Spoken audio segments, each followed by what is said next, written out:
My channel అమ్మ పుస్తకం. ప్రతి వీడియోలో ఏదో ఒక కొత్త విషయంతోటో లేకపోతే ఎంతో కొంత ఇంట్రెస్టింగ్ మ్యాటర్ తోటో మిమ్మల్ని పలకరిస్తున్న అమ్మ పుస్తకం ఈరోజు కూడా ఒక ఫ్రీక్వెంట్లీ ఆస్క్డ్ టాపిక్ మీద మీతో కంప్లీట్గా డిస్కస్ చేయడానికి ఈరోజు ఈ వీడియో ద్వారా మీ అందరి ముందుకి వచ్చేసిందనమాట. అంతకంటే ముందు మీరు కనుక ఇప్పటివరకు మా ఛానల్ని సబ్స్క్రైబ్ చేసుకున్నట్లయితే వెంటనే సబ్స్క్రైబ్ చేసుకోండి.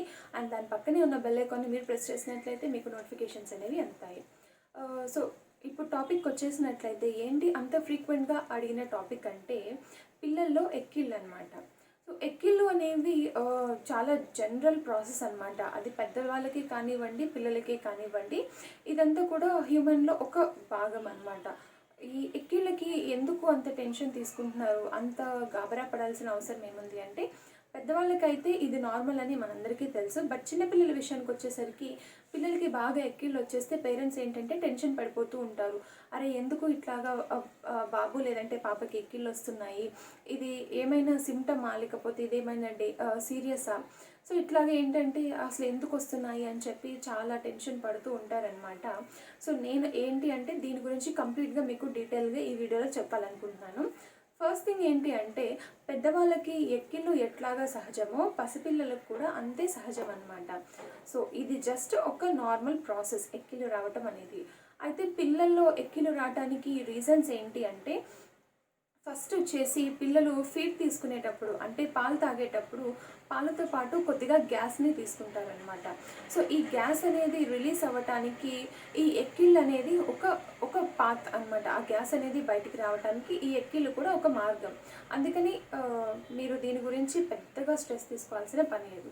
ఇంకొకటి ఏంటంటే, ఇట్లాంటి గ్యాస్ ఒకటి ఈ గ్యాస్ అనేది బయటికి రావడానికి ఎక్కిళ్ళు ఒకటి, నెక్స్ట్ పిల్లల్లో గ్యాస్ట్రిక్ ట్రబుల్ అనుకుంటాం చూసారా, సో అదొకటి, తేర్పు ఒకటి, ఇవన్నీ ఏంటంటే ఆ గ్యాస్ అనేది రిలీజ్ అవ్వడానికి ఉన్న మార్గాలు. కాబట్టి ఇది ఒక రీజన్ పిల్లల్లో ఎందుకు ఎక్కిళ్ళు వస్తాయి అని. అండ్ సెకండ్ ఏంటంటే, ఈ ఎక్కిళ్ళు రావటం వలన పిల్లల్లో డైజెషన్ అనేది ఇంప్రూవ్ అవుతుంది. అంటే వాళ్ళు తాగిన పాలు కూడా కంప్లీట్గా వాళ్ళు డైజెస్ట్ చేసుకోవడానికి ఈ హికప్స్ కూడా చాలా ఉపయోగపడతాయి అన్నమాట. దట్ 2-3 మంత్స్ బేబీస్ ఏంటంటే వాళ్ళకి ఎట్లాంటి మూమెంట్ ఉండదు, ఓన్లీ చేతులు కాళ్ళు ఆడిస్తారు తప్ప వాళ్ళ బాడీలో ఎటువంటి చేంజెస్ ఉండవు. బట్ మీరు చూసినట్లయితే వాళ్ళకి ఎప్పుడైతే ఎక్కిళ్ళు వస్తాయో వాళ్ళ స్టమక్ మొత్తం కూడా కదులుతూ ఉంటుందన్నమాట. అంత బాడీ అంతా కూడా షేక్ అవ్వటం, షివర్ అవ్వటం, అట్లాగా బాడీ అంతా కూడా ఎక్సర్సైజ్ అయినట్టు జరుగుతూ ఉంటుంది. కాబట్టి దీనివల్ల ఏంటి అంటే వాళ్ళు తాగిన పాలు అనేది ప్రాపర్గా డైజెస్ట్ అవుతాయి.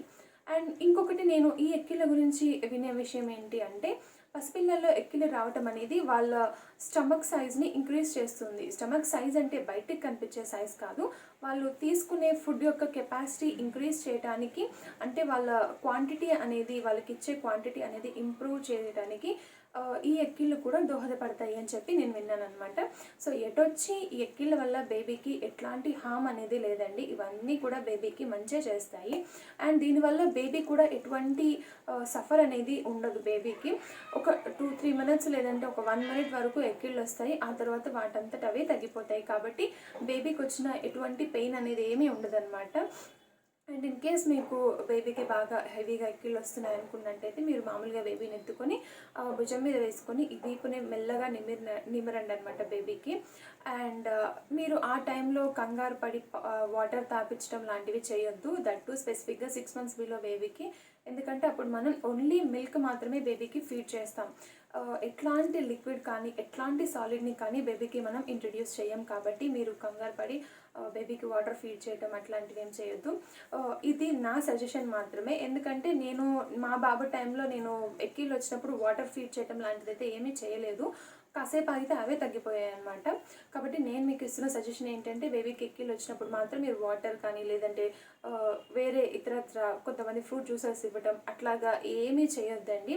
మీరు జస్ట్ బేబీని ఎత్తుకొని ఉండండి. అండ్ నేనైతే మా బాబు విషయంలో అదే చేశాను అనమాట. నేను ఎట్లాంటి వాటర్ కానీ ఎట్లాంటి లిక్విడ్ కానీ బాబుకి ఇవ్వలేదు. పేరెంట్స్కి బేబీస్కి సంబంధించిన ప్రతి చిన్న డీటెయిల్ కూడా చాలా చాలా ముఖ్యమైనది. ఎందుకంటే వాళ్ళకి దాని గురించి సరైన అవగాహన లేకపోయినట్లయితే వాళ్ళు గాబరా పడటము, నెక్స్ట్ వాళ్ళు టెన్షన్ పడటము ఇలాగ చేస్తూ ఉంటారు. కాబట్టి బేబీస్కి సంబంధించిన ప్రతి చిన్న విషయం కూడా తల్లిదండ్రులు తెలుసుకోవటం చాలా ముఖ్యమండి. ఇన్ కేస్ మీకు బేబీకి సంబంధించి కానివ్వండి లేదంటే మదర్కి సంబంధించి కానివ్వండి ఎటువంటి డౌట్స్ ఉన్నా సరే నన్ను కామెంట్ సెక్షన్లో అడిగినట్లయితే నేను మీకు రిప్లై ఇస్తాను. లేదు టాపిక్ చాలా డీప్ టాపిక్ అనుకోండి, నేను దాని మీద వీడియో కూడా చేయడానికి ట్రై చేస్తాను. కాబట్టి మీరు ఎట్లాంటి హెసిటేషన్ లేకుండా నన్ను మీకు ఎటువంటి డౌట్స్ ఉన్నా సరే కామెంట్స్లో అడగండి. అండ్ మీకు కనుక మా వీడియో నచ్చినట్లయితే లైక్ చేయండి, షేర్ చేయండి, మా ఛానల్ని సబ్స్క్రైబ్ చేసుకోండి.